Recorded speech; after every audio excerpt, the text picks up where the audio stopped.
Oke guys, bertemu kembali bersama saya yaitu di Gistur.com. Sedikit review untuk knalpot Proliner yang tipe TR1 yang long carbon ori fiber.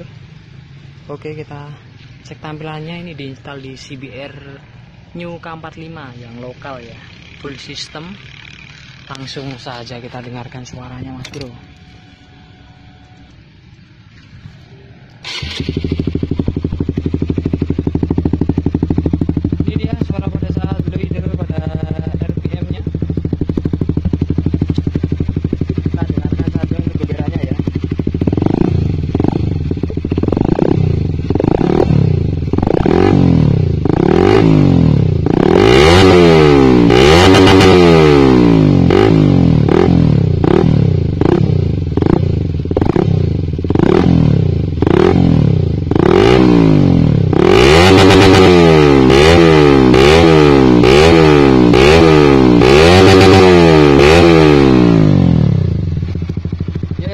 Suaranya ini tanpa DB killer ya, DB killernya nggak kita bawa sih, jadi reviewnya tanpa DB killer aja.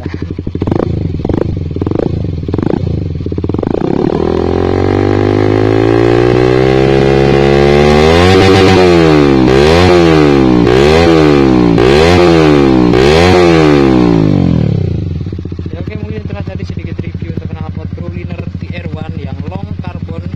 Bisa Anda dapatkan di Gistur.com. Kunjungi Facebook kami di Diki Motor Solo. Jangan lupa untuk like, share, dan subscribe. Terima kasih.